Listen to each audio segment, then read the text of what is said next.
Mari kita baca terlebih dahulu. A'udzu billahi minasy syaithanir rajim. Wa ila thamud akhahum salihah. Qala ya qaumi ibudullaha ma lakum min ilahin ghairuh. Qad ja'atkum bayyinatun min rabbikum hadhihi naqatullahi lakum ayah fadharuha ta'kul fi ardillah wa la tamassuha bisu'in fayakhudhakum 'adzabun alim. Wadhkuru idh ja'alakum khulafa'a min ba'di 'adin wa bawwa'akum fil ardi tattakhidhuna min suhuliha qusuran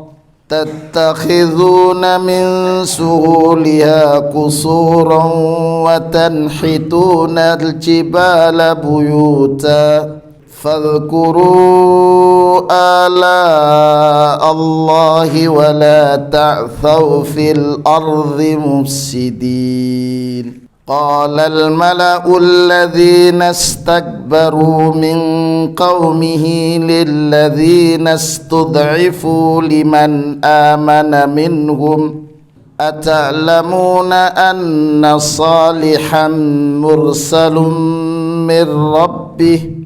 Qalu inna bima ursila bihi mu'minun. Qala alladhina istakbaru inna billadhi amantum bihi kafirun. فعقروا الناقة وعتوا عن أمر ربهم وقالوا يا صالح ائتنا بما تعدنا إن كنت من المرسلين فأخذتهم الرجفة فأصبحوا في دارهم جاثمين. Bapak Ibu sekalian, di ayat yang ke-73 Mu'allif rahimahullahu ta'ala menyatakan walaqad arsalna ila qabilati thamuda akhahum salihah yad'uhum ila tauhidillahi wa ibadatihi qala lahum salihu ya qaumi ibudullaha wahdah falaysa lakum ma'budun falaysa lakum ma'buda ghairuhu yastahiqqul ibadah qad ja'akum ayatun wadihatun minallah ala sidqi ma ji'tukum bihi yatamathalu fi naqatin takhruju min sakhratin laha waqtun tashrabu fihi walakum syirbun yawma ma'lumin fatrukuha ta'kul fi ardillah falaysa alaikum min mu'dhiyatiha falaysa alaikum min mu'unatiha syai'un wala tusibuha bi'adha fayusibukum bisababi idha'iha adzabun muji'. Walaqad arsalna ila qabilati Nuh, dan sungguh Allah mengutus kepada kabilah yang bernama Thamud. Yang sebelumnya kita membahas tentang umat yang lain, yaitu umat kaum Ad. Yang diutus di situ adalah Nabiullah Hud alaihissalam. Allah mengutus ke kabilah atau kaum Thamud akhahum, saudaranya. Dalam? Ya, jadi Kaum bisa diartikan qabilah, nggih, kabilah. Kabilah itu dalam bahasa kita suku, tapi bukan suku bahasa Jawa. Nggih. Karena suku bahasa Jawa nggih kaki. Dalam suku bangsa. Oh, lain lagi itu karena sudah tersusun jadi dua kalimat. Nggih. Siapa akhahum? Ini akhahum.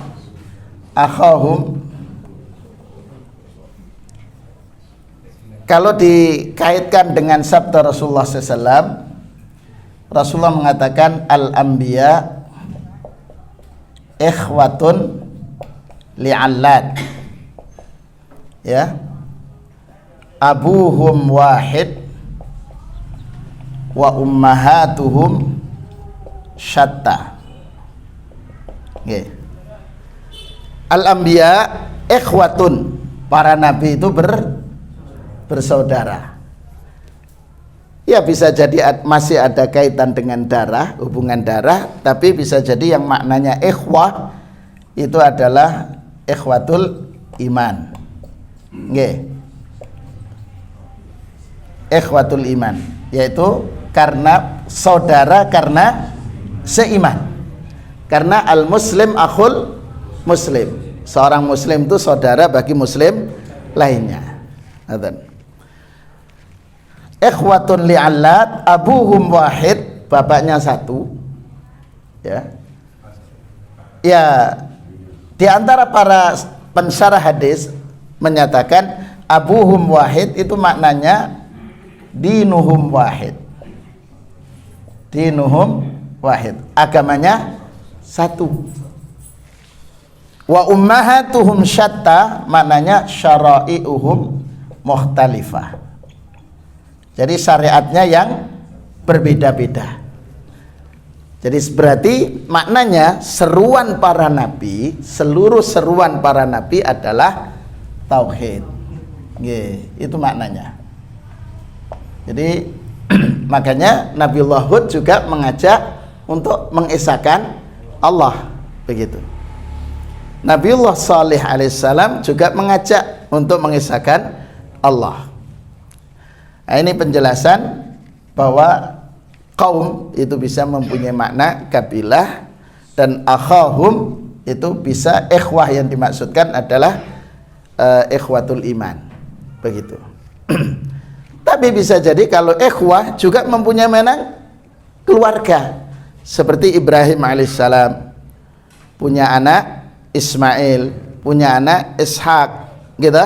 Ishak punya anak Yakub, Yakub punya anak Yusuf, begitu kan, terus sampai pada akhirnya nanti ketemu Nabiullah Musa dan Isa alaihissalam. Nah, kemudian Rasulullah SAW nyambung dengan Nabiullah Ibrahim alaihissalam. Wa ila thamuda akhahum salihah qala ya qaumi ibudullah, wahai kaumku sembahlah Allah. Bapak Ibu sekalian, saya ingin mengulang-ulang tentang masalah ibadah ini. Jadi tauhidullah, mengesahkan Allah,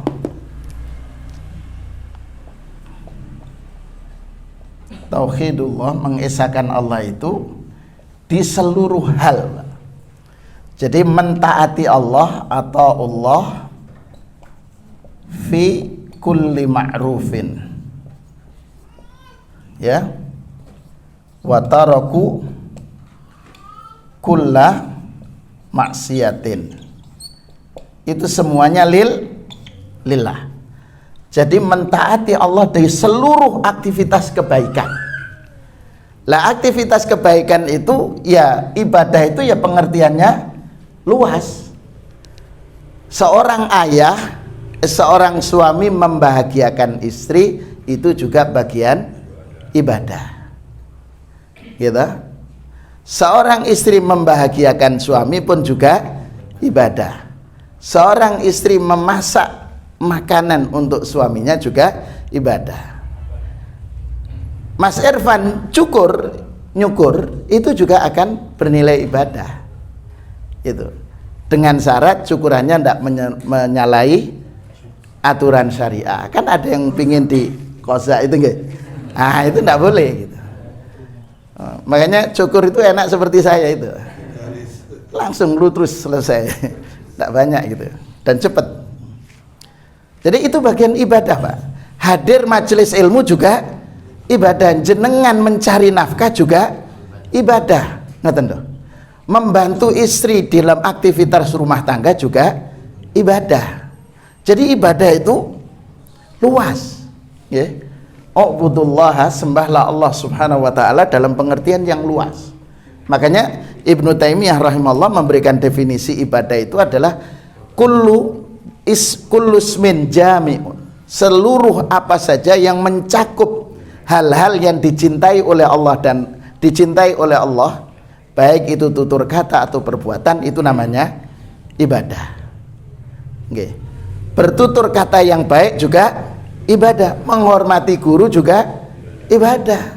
Jangan malah diperkarakan gurunya. Gitu. Itu. Itu. Jadi kasihan gitu nggih, kasihan. Jadi Bapak Ibu sekalian, ini pengertiannya mentaati Allah, beribadah, dan semuanya ditunaikan karena Allah, bukan karena manusia. Jenengan kalau kita semua kalau mencari keridhaan manusia, akan kata orang Arab mengatakan ghayatun nas la tudrak, keinginan orang itu tidak akan kita bisa raih, gitu. Misal, saya tak ngajar model beginilah supaya orang itu senang. Lah, yang ini senang, yang lain belum tentu senang.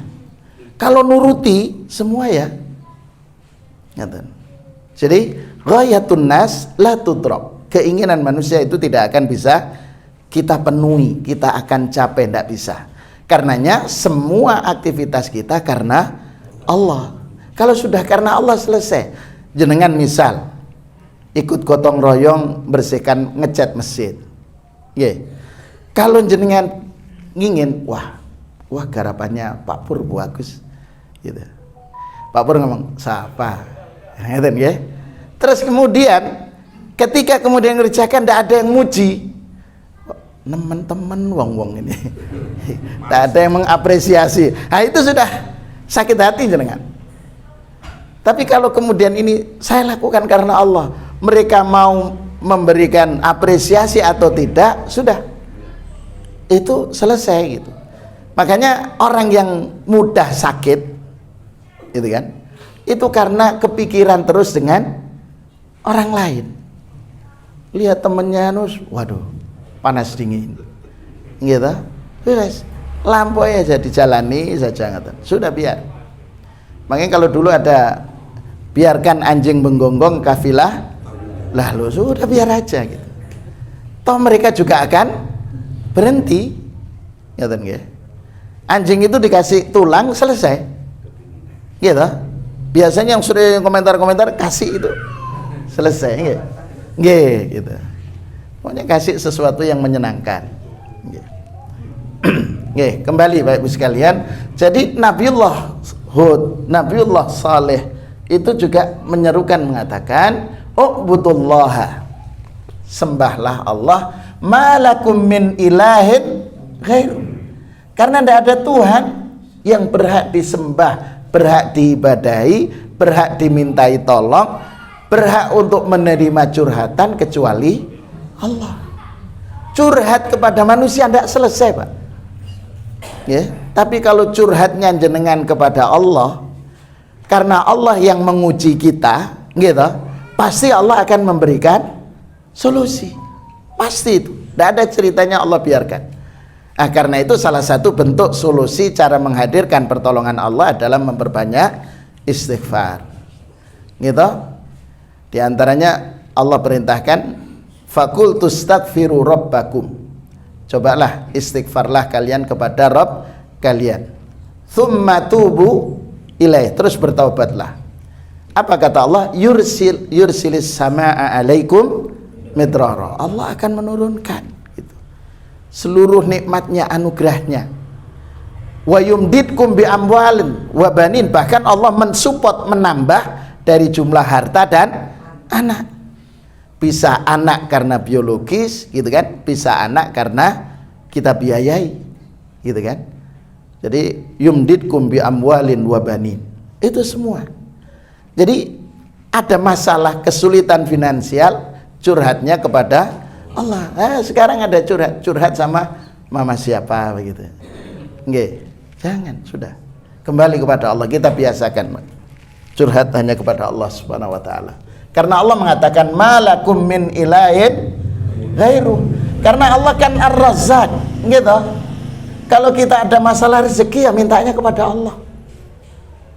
Kesulitan usaha kita minta Allah untuk agar Allah membukakan rezeki kita. Karena Allah tidak akan mewafatkan kita kecuali tastaufa arzakukum. Rizki-rizki kita sudah tercukupi. Sudah. Ya, itu. Kalau kemudian ada orang yang berbuat zalim kepada kita, ya sudah, mengadu kepada Allah biar Allah yang memberikan balasan yang terbaik. Begitu. Karena kalau kita yang minta mengikuti selera kita, kan ngaten? Gitu, selera kita. Begitu. Qad ja'atkum bayyinatun mir rabbikum. Telah datang kepada kalian wahai kaumku, gitu. Bayyinah ini burhan, kebenaran, petunjuk, gitu. Telah datang kebenaran, telah datang mukjizat yang Allah berikan. Datangnya dari siapa? Mir rabbikum. Gitu. Jadi burhan, petunjuk itu datangnya dari Allah. Apa? Di antaranya hadhihi naqatullahi lakum ayah. Naqah itu onta betina, naqah. Kalau al-jamal itu onta jantan. Nggih, al-jamal. Dalam nahu onta jantan. Kalau onta laki-laki bahaya. Onta jantan, onta betina, jangan onta wanita. Nggih. Dalam al-jamil. Al-jamal bisa ganteng gitu, bisa makanya jamilah itu cantik. Nggih. Makanya memang bahasa Arab itu terkadang harus melihat susunan. Seperti umpamanya hadza rajulun jamil, orang ini indah. Hadza jamalun, ini onta. Gitu kan? Lain lagi. Dalam kalau jamal lain lagi. Gitu. Jamal itu yang melakukan operasi plastik, tajmil. Jamal. Nggih. Jadi yang kemudian tajmil istilahnya sekarang, operasi plastik kecantikan, oplas. Tajmil. Alatut tajmil berarti peralatan untuk kecantikan. Nah, itu bahasa Arab nggih. Satu kata itu bisa banyak kata gitu. Makna, banyak mana. Jamaluddin, bukan ontanya agama. Itu keindahnya agama. Jadi macam-macam. Makanya nanti jangan, ya ini kan, jangan sampai latah gitu loh nggih. Pokoknya dalam Quran kemudian dibuat nama. Nggih. Saya ada murid kita itu namanya Laka Fatham Mubina. Itu kan dari ambil Al-Qur'an itu. Laka Fatham Mubina, untukmu kemenangan yang nyata. Tapi orang tuanya karena ngasih nama itu ya sudah. Dalam surat Al-Fat nggih. Laka Fatham Mubina. Ada yang Rabbul Masyriqaini wa Rabbul Maghribain. Wah, itu bahaya. Itu repot itu orang tuanya. Nggih. Maghriban, Tuhan untuk sebelah timur dan Tuhan barat, Rabbul Masyriqain. Masya Allah. Ada juga Siti Musyrikah. Ya kan? Ya kan? Begitu. Jadi makanya memang bertanya. Dan kalau bisa, nama itu punya filosofi, Pak. Jadi kalau nanti jenengan punya cucu gitu nggih, atau kemudian anak gitu. Cari nama yang ada filosofinya. Seperti contoh, Rasulullah SAW itu memberi nama, ada namanya sahabat namanya Ukasha. Nggih, Ukasha. Itu kisahnya kan Rasulullah mengatakan ada sabauna alfan min ummati yadkhulunal jannata bila hisab. Bahwa ada 70.000 dari umatku yang masuk surga tanpa hisab. Wah, sahabat kemudian muncul ini Ukasha. Ya Rasulullah, doakan saya, ud'uni an akuna minhum. Doakan saya masuk dari 70.000 itu. Kemudian apa kata Rasulullah? Anta minhum. Kamu masuk 70.000 itu. Jadi sudah masuk tanpa hisab, gitu kan? Wah, akhirnya sahabat yang saya juga wahai Rasul, saya juga, gitu kan? Rasulullah mengatakan sabakoka Ukasha. Anda didahului oleh Ukasha. Nah, Ukasha itu secara bahasa maknanya adalah laba-laba, angkabut, laba-laba maknanya. Tapi apa filosofinya? Filosofinya adalah menghubungkan titik-titik kebaikan. Itu filosofinya. Oh, berarti ketika jenengan umpamanya ngasih nama Ukasha, misalnya, oh anak saya nanti sebagai penghubung kebaikan dari seluruh sisi-sisi kebaikan. Nah, itu filosofi. Jadi memang harus ini, jangan asal ngoten lho. Waduh, pengennya namanya panjang. Kumpulan sambungan dari ayah dan bunda sama mbah dan nenek. Potong-potong enggak tahu sudah. Nggih, kasihan nanti ngurus paspornya itu. Nggih. Tapi kalau orang Arab kan pendek-pendek. Iya toh? Pendek sudah. Mboten. Satu nggih.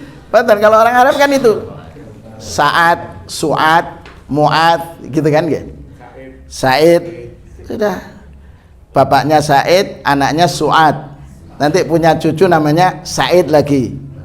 Wes pokoknya bolak-balik gitu. Berarti memang ada gitu. Said itu artinya bahagia, senang. Begitu. Saidah, wanita yang berbahagia. Berarti ketika lahir itu ada sesuatu yang membuat dia senang, kemudian dikasih nama itu. Dengan nama itu, tafaulan. Begitu. Yeah. Ya nanti kalau sudah mau punya cucu itu tanya kira-kira nama apa ngoten nggih.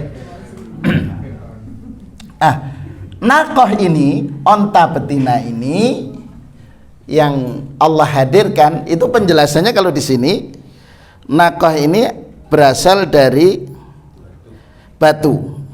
Ya, jadi yang Allah hadirkan, naqah takhruju minas sakhra, dari batu besar keluar onta betina, dan itu mereka lihat dengan mata mereka sendiri. Kan tidak mungkin batu besar mengeluarkan ya onta, tidak bisa. Tapi kemudian Allah hadirkan di hadapan mereka untuk menunjukkan ayat. Karena itu Allah menggunakan kata ayat, ayatan, tanda-tanda kekuasaan. Jadi Allah menunjukkan kekuasaannya, dan mereka lihat onta betina itu keluar dari sakhra. Karena itu Allah mengatakan fadharuha, biarkan naqah ini takul fi ardillah, memakan apa yang Allah siapkan di muka bumi ini. Biarkan, tidak usah disiapkan, tidak usah diutak-atik, tidak usah diganggu, biarkan saja. Wala tamassuha bisu, jangan disentuh. Masa yang musuh itu maksudnya diciderai, ya, diciderai gitu, bukan sekedar nyentuh saja. Kalau senggolan, nah bukan. Tapi di situ ada unsur menciderai, bisu'in, dengan sesuatu yang menyakitkan. Dalam, ya, masuk di dalamnya, disiksa atau dipecut atau apa, nggih. Kenapa? Kalau kalian melakukan ini semua, fayakhudzakum adzabun alim. Coba. Maka siksaan Allah yang pedih ini akan menimpa kalian. Begitu. Jadi Allah sudah tunjukkan. Kemudian Allah mengajak kepada mereka, setelah Allah tunjukkan kekuasaannya, mampu menghadirkan naqah dari Sokhra, dari batu besar, begitu ya. Allah kemudian mengingatkan, wadhkuru, dan terus ingatlah, ija'alakum khulafa'a min ba'di 'adin. Ingatlah ketika Allah menjadikan kalian sebagai pemimpin-pemimpin. Ya, gitu kan?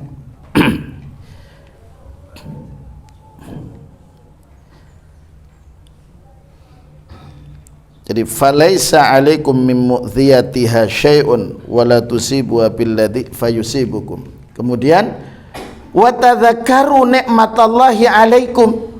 Ingatlah terhadap nikmat-nikmat Allah yang Allah berikan kepada kalian. Kapan? Hina ja'alakum takhlifuna qauma 'ad. Ketika kalian kemudian menjadi pemimpin untuk setelah kaum Ad. Nah, jadi wa anzalakum fi ardikum tatamatta'una biha wa tudrikuna matalibakum wa dzalika ba'da ihlaki 'adin ba'da tamadihim fil kufri wat takdzib. Jadi Allah mengingatkan, ingat ketika Allah menjadikan sebagai khalifah, pemimpin setelah kaum Ad. Wa bawwa'akum fil ard. Jadi Allah siapkan seluruhnya apa yang menjadi keinginannya. Jadi tanahnya subur, gitu kan ya. Kemudian hasil buminya baik, begitu. Bahkan tattakhiduna min suhuliha qusuran.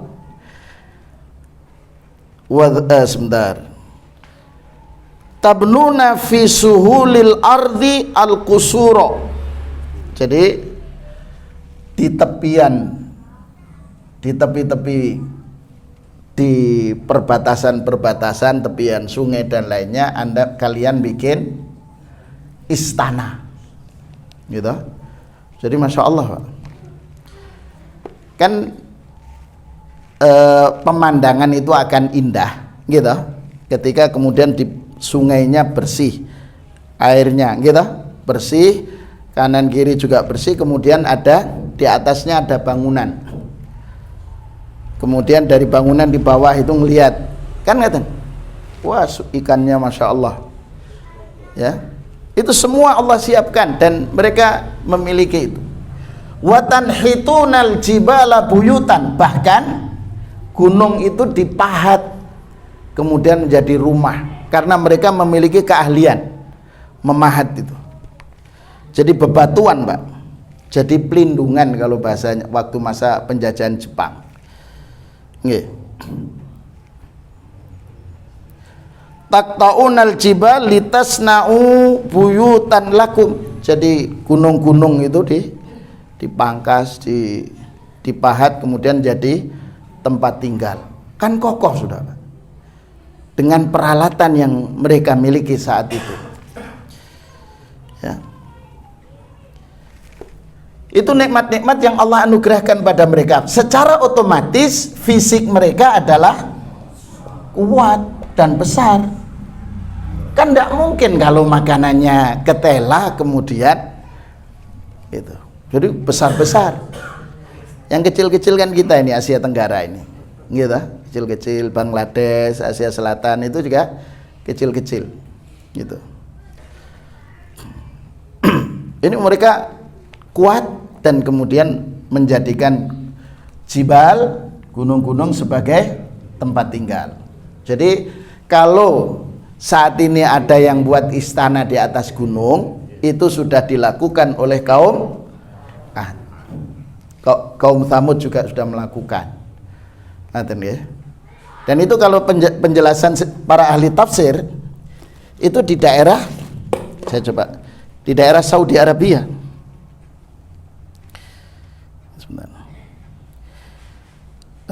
Sebentar saya bacakan. wa tanhitunal buyuta kama huwa musyahad al-an min a'malikum allati fil jibal minal masakin, ya, wal hajar wa nahwiya wa ya baqiyatun baqiyatil jibal. Dan terus akan ada, sebentar, kaum Thamud, qabilah ma'rufa alladzina yaskununal hajar wa ma haulahu min ardil Hijaz wa jaziratil Arab. Jadi di sekitar, di jazirah Arab, masuk wilayah Saudi Arabia, itu kaum Thamud, ya. Kaum Thamud itu ada di masa itu, ada di Saudi, di jazirah Arab. Kemudian apa kata Allah? Fadhkuru ala Allah. Coba diingatkan kembali, Pak. Ingat ketika Allah mengingatkan kita. Jadi memang mengingat sejarah itu penting. Gitu. Wadhkuru ij'alakum khulafa, kata Allah. Ingatlah ketika Allah menjadikan kalian sebagai pemimpin setelah kaum Ad. Kemudian yang kedua, wadhkuru ala Allah. Ingatlah terhadap nikmat-nikmat Allah. Nikmat Allah apa? Satu, Allah menempatkan kalian di bumi yang subur. Kemudian kalian jadikan di tepi-tepian sungainya istana-istana. Begitu juga membuat rumah berasal dari gunung, berasal dari bebatuan, gitu kan? Karena itu Allah ingatkan, fadhkuru ala Allah. Kemudian yang kedua, wala ta'thaw fil ardi mufsidin. Jangan membuat kerusakan. Jadi nikmat dan Bapak Ibu sekalian, coba jenengan permati. Ini ala, ini jamak. Ala itu jamak, bentuk jamak. Jadi ingatlah nikmat-nikmat Allah yang begitu banyak yang sudah Allah anugerahkan. Terus bukti syukur kalian mengingat terhadap nikmat Allah, jangan membuat kerusakan. Jangan buat kerusakan. Gitu. Nah, berarti syukur selalu mengingat Allah dan mengingat nikmat-nikmat Allah dan tidak boleh membuat kerusakan. Nah, ini, Pak. Qala al-mala'u alladzina istakbaru min qaumihi. Para pembesar, gitu. Al-mala', para pembesar, pejabat, kalau tidak mendapatkan hidayah Allah, itu akan istakbaru, sombong. Udah, petita-petiti, itu bahasa Jawanya. Padahal ketika selesai dari jabatan udah kembali, gitu. Kalau sudah tidak terpilih, kembali asal. Tapi ketika kemudian terpilih atau kemudian menjadi, kadang lupa, begitu kan, gitu. Lupa gitu. Dan terkadang sombong. Lah itu. Makanya cuman memang harus ada di antara umat ini yang kemudian sejak awal mempersiapkan diri untuk menjadi pemimpin. Harus itu. Kan sebelumnya Allah mengatakan wazaud bastatan fil ilmi wal jism. Gitu. Ketika Talut dan Jalut itu, gitu kan? Pemimpinnya itu bastatan fil ilmi, memiliki keluasan ilmu, wal jism, fisiknya juga harus kuat. Keluasan ilmu itu yang mengantarkan dia bersikap untuk bijak. Ketika memiliki keluasan ilmu, dia akan bersikap bijak. Yang mudah reaktif itu mereka yang kemampuan ilmunya terbatas, gitu kan? Akhirnya sok bener sendiri, gitu. Padahal masya Allah, gitu kan? Kadang baru selesai membaca satu kitab itu kayaknya sudah menguasai semuanya, padahal baru satu, gitu. Makanya para ulama terdahulu itu kan bertahapan, gitu. Dari buku yang kecil terus sampai betul-betul menguasai, baru kemudian beliau menjadi ilmu. Wa qala al-mala'u, para pembesar itu, alladzina istakbaru, yang sombong, min qaumihi. Jadi memang kaum Nabi itu mesti ada yang sombong, gitu. Ini kan kaumnya Nabi Saleh, Apa yang dia sampaikan? Lilladzina stud'ifu, kepada mereka-mereka yang lemah. Lemah finansialnya, lemah tingkat pendidikannya, gitu kan ya? Begitu. Lemah juga tidak punya kedudukan, itu. Makanya jenengan cermati ketika era-era penjajahan itu, ketika muncul ahli ilmu itu, kemudian penjajah itu menghadirkan aliran-aliran yang menyimpang, itu pasti. Ya, ketika Inggris itu menjajah di India dan sekitarnya, kan waktu itu muncul gerakan aliran Ahmadiyah Qadian, ya, yang dianggap bahwa Mirza Ghulam Ahmad itu seorang nabi, gitu kan ya. Itu pasti ada. Di Jawa dulu ketika era perang Diponegoro dan lainnya, kemudian dimunculkan aliran Darmo Gandul, Gato Lucu. Itu aliran-aliran yang menyimpang. Itu dilakukan oleh penguasa dalam waktu itu, penjajah, gitu ya. Pasti itu akan muncul gitu. Lah itu yang harus disadari oleh para pemimpin, para ahli ilmu itu, menyadari. Karena itu selalu akan dilakukan. Entende? Qala al-mala', coba jangan cermati di era kekhalifahan, gitu kan ya, di menjelang berakhirnya atau di saat masa kekhalifahan Utsman bin Affan, itu kan kemudian dimunculkan aliran, Pak, yang dilakukan oleh Abdullah bin Saba al-Yahudi. Namanya lo Abdullah, Pak. Nggih. Tapi ini agennya Yahudi itu. Gitu kan dia. Apa alirannya? Coba menyampaikan dengan menyatakan likulli nabiyyin wasi. Setiap nabi itu punya pelanjut wasiat. Wa wasiyatu Musa Yusa ibn Nun.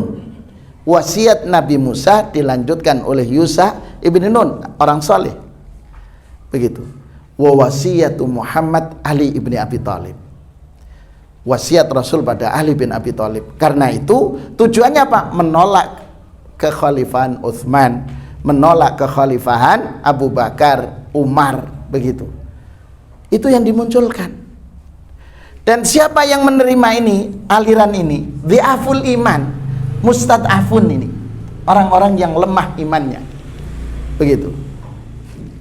Di tempat kita aliran itu mesti ada yang, ada seorang kiai tokoh agama katanya nggih. Kemudian alirannya apa, di antara ajarannya boleh memegang, mohon maaf, payudara perempuan jamaahnya. Itu kan, itu kok aneh juga ada pengikutnya gitu loh. Itu kan aneh gitu. Kenapa? Ya itu, Pak. Ustud'ifu, mereka di'aful iman. Dan Allah mengingatkan gitu. Lah, para pembesar saat ini mengatakan lilladzina ustud'ifu, liman amana minhum, terhadap orang-orang yang beriman terhadap Saleh, Nabiullah Saleh. Ata'lamuna anna salihan mursalun min rabbih? Kira-kira kamu tahu enggak? Apa benar Anda meyakini atau Anda tahu bahwa Saleh itu diutus dari utusan Allah gitu? Lah, orang yang beriman itu mudah jawabannya. Jangan cermati. Pertanyaannya menggunakan fi'il mudhari. Ata'lamuna anna salihan mursalun. Apakah kamu mengetahui anna salihan mursal ini susunannya maf'ul bi, Pak? Ya. Tapi kemudian di ini susunannya menjadi maf'ul bi. Kan ata'lamuna salihan mursalun min rabbih. Qalu, mereka-mereka yang beriman mengatakan inna bima ursila bihi mu'minun. Selesai. Sebenarnya qalu inna mu'minuna bima ursila bihi.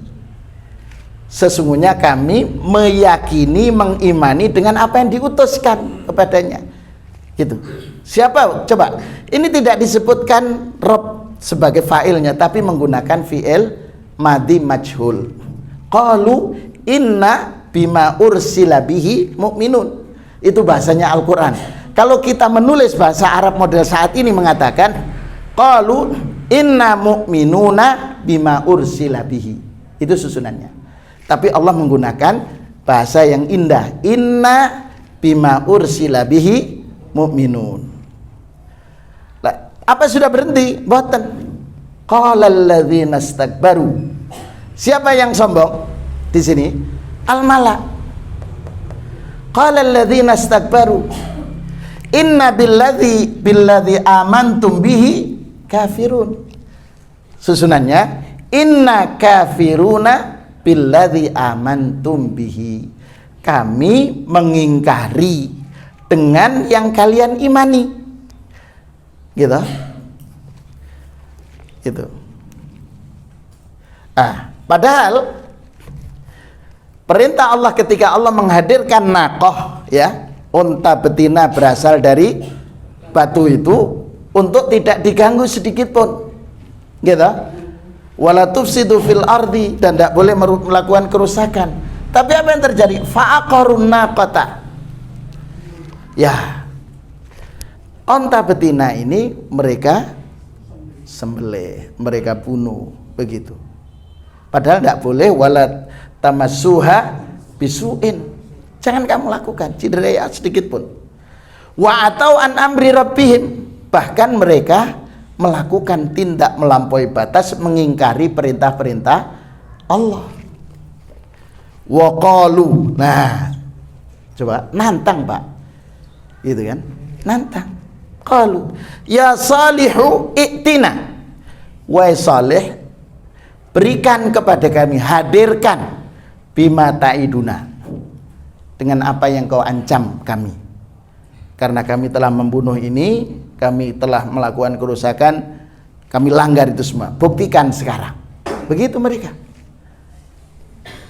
I'tina bima ta'iduna in kunta minal mursalin, kalau kalian memang betul-betul termasuk utusan Allah, sudah kasih, minta sama Allah untuk memberikan hukuman. Apa kata Allah? Fa akhadhathumur rajfatu fa asbahu fi darihim jasimin. Selesai, Pak. Wong Allah kok ditantang, gitu lah. Coba lah, kenapa Bu? Allah gak dilawan, ya tak bisa. Tapi begitulah, artinya sunnatullah, Bapak Ibu sekalian, sunnatullah yang berlaku. Setiap kebenaran pasti ada yang melawan, ya. Setiap kebenaran pasti ada yang mensupport. Setiap keburukan ada juga pengikutnya.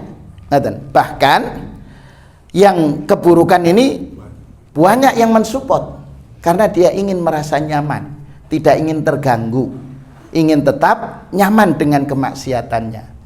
Begitu, itu pasti. Lah karena itu berarti kita yang punya kesadaran ya harus bahu-membahu kerjasama untuk kemudian bagaimana kebaikan itu terus berkembang, terus tersupport, ya kan? Meskipun ya memang harus, pada akhirnya harus kita mengorbankan, ya mengurangi tidur, ngaten, itu bagian, ngaten, itu bagian, ya. Makanya jadi ya mulai sekarang, ya, kita sudah mulai mengurangi lah. Kayak Pak Dawam ini sudah tidurnya udah berkurang, Pak Afandi, Pak Warto udah mulai berkurang, Pak Pur, gitu. Pak Joko itu. Tapi kalau masih muda-muda, enggak, sih kurang tidurnya. Tapi kita sudah mau, tapi harus membiasakan, alhamdulillah.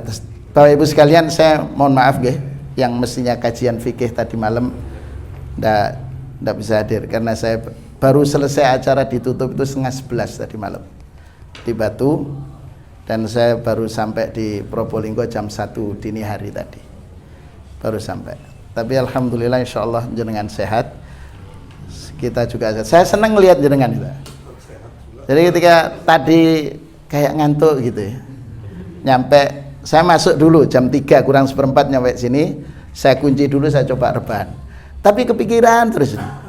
Saya belum baca tafsirnya, makanya kemudian baca lagi. Tapi setelah itu ya alhamdulillah. Jadi masya Allah, ini berkahnya ketemu kumpul orang-orang soleh itu. Lan jenengan kan hadir sini untuk menimba ilmu jadi orang soleh kan nggih. Nah, ketika kita ketemu di majelis ilmu berkumpul orang soleh, masya Allah Pak, insya Allah itu semua akan kebaikan, aura kebaikan itu selalu hadir. Nggih. Cekap nggih Bapak Ibu sekalian, mudah-mudahan majelis ini menjadi majelis yang diberkahi. Beberapa ayat yang kita kaji Allah jadikan menjadi ayat ilmu yang bermanfaat. Hadirnya kita dalam majelis ilmu, mudah-mudahan Allah mengampuni dosa-dosa kita, meninggikan derajat kita di sisi Allah Subhanahu wa taala, dan mudah-mudahan Allah menguatkan kita untuk istiqomah dalam kebaikan, istiqomah dalam ketaatan. Allah jauhkan kita dari segala macam keburukan. Allah antarkan kita untuk selalu berada dalam jalur kebenaran sampai Allah mengantarkan kita menjadi orang-orang yang husnul khatimah. Mudah-mudahan cucu, anak dan cucu yang telah Allah titipkan pada kita, Allah jadikan mereka menjadi anak yang cucu yang saleh dan salihat. Allah kumpulkan kita di surga kelak. Dan mudah-mudahan setiap harta yang Allah titipkan pada kita, mudah-mudahan menjadi harta yang bawa keberkahan dalam rumah tangga kita. Rumah tangga kita dijadikan oleh Allah menjadi rumah tangga yang sakinah, mawaddah warahmah. Allah mudahkan kita untuk beribadah di Baitullahil Haram. Allah mudahkan kita untuk sholat di Masjid Nabawi. Dan mudah-mudahan Allah mudahkan kita untuk bisa sholat di Masjidil Aqsa. Dan Allah kemudian memberikan untuk negara ini pemimpin yang terbaik, para orang-orang yang amanah. Dan mudah-mudahan agama ini selalu tegak sampai akhir hayat kelak. Amin, amin ya rabbal alamin. Kita akhiri majelis ini dengan doa kafaratul majelis. Subhanakallahumma wa bihamdika asyhadu an la ilaha illa anta astaghfiruka wa atubu ilaik. Mohon maaf atas segala kekhilafan. Assalamualaikum warahmatullahi wabarakatuh.